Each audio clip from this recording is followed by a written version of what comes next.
Rebonjour. Alors, on a vu dans la vidéo précédente que toute phrase est d'un type parmi 4 possibilités. Alors, une phrase est toujours soit de type déclaratif, de type exclamatif, de type interrogatif ou de type impératif. On a aussi vu que toute phrase est toujours de 4 formes parmi les paires suivantes. Alors, une phrase est positive ou négative, active ou passive, neutre ou emphatique, personnel ou impersonnel. On va maintenant s'attarder à ces différentes formes de phrases-là, puisqu'elles sont un peu plus compliquées à manipuler. Commençons par la phrase positive ou négative. Alors, une phrase positive, c'est une phrase dans laquelle il n'y a pas de marque de la négation. Par exemple, les sportifs s'ennuient de participer à d'intenses entraînements. Si je veux transformer cette phrase-là en phrase négative, plusieurs possibilités. Je pourrais tout simplement ajouter ne pas. On est assez habitué à ça pour faire la négation.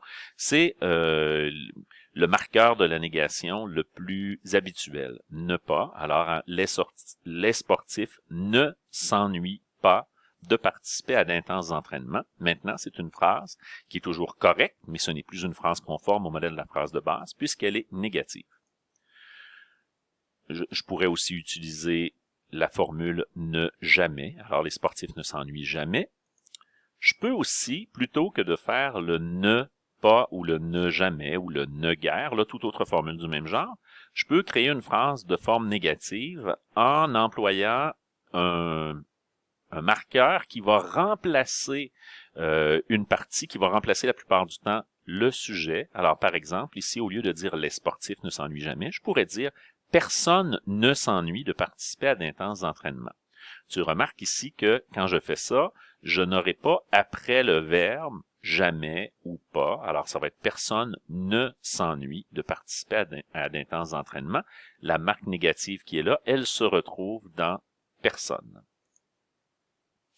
Toute phrase peut être aussi active ou passive, comme on l'a déjà vu. Qu'est-ce que ça veut dire? Une phrase active, c'est une phrase dont le sujet fait l'action du verbe.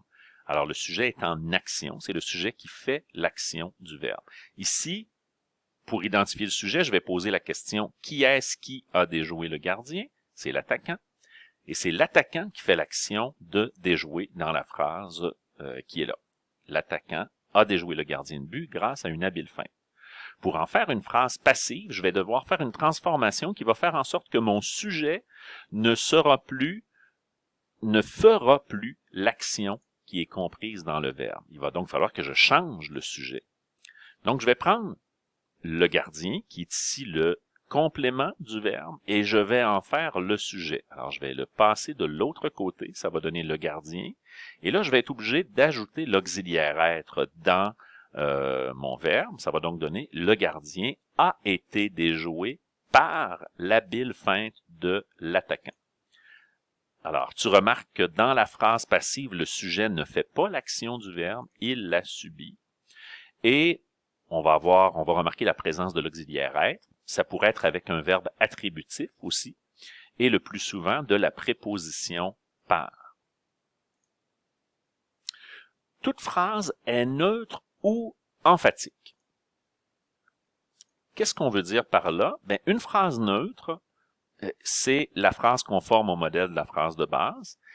C'est une phrase dans laquelle on n'attire pas l'attention du lecteur, on n'attire pas l'attention de la personne qui reçoit cette phrase-là sur un élément de la phrase en particulier.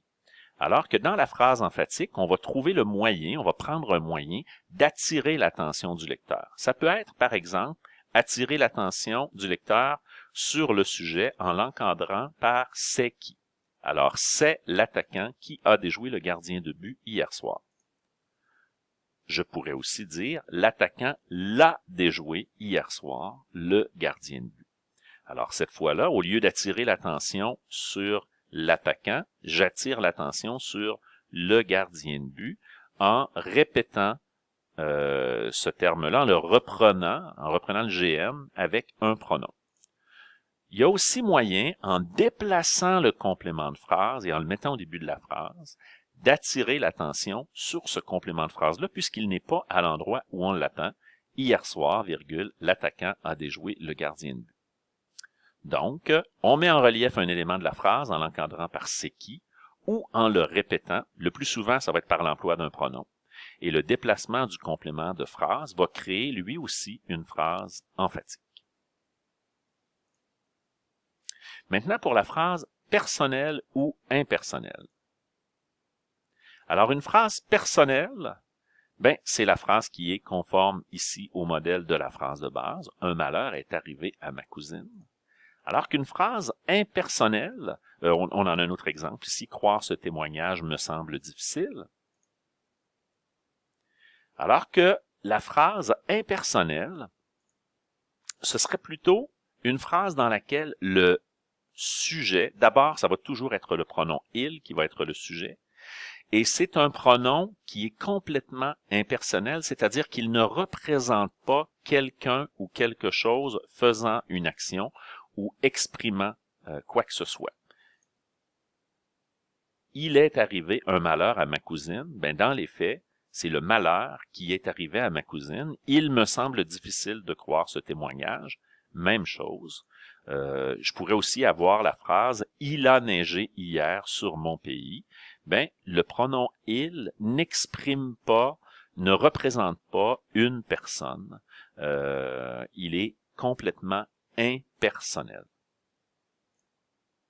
Alors, comment je la reconnais, la phrase? Comment je fais pour m'assurer qu'il s'agit bien d'une phrase impersonnelle? Dans la phrase impersonnelle, le sujet est toujours « il ». Il ne peut pas être encadré par « c'est qui ». Alors, je peux pas dire, par exemple, dans ma phrase « Il est arrivé un malheur à ma cousine », je peux pas dire « C'est lui qui est arrivé un malheur à ma cousine ». Je peux pas non plus le remplacer par un autre pronom de conjugaison. Je peux pas dire « Je suis arrivé un malheur à ma cousine »,« Nous sommes arrivés un malheur à ma cousine ». Alors, voilà donc pour la phrase personnelle et la phrase impersonnelle.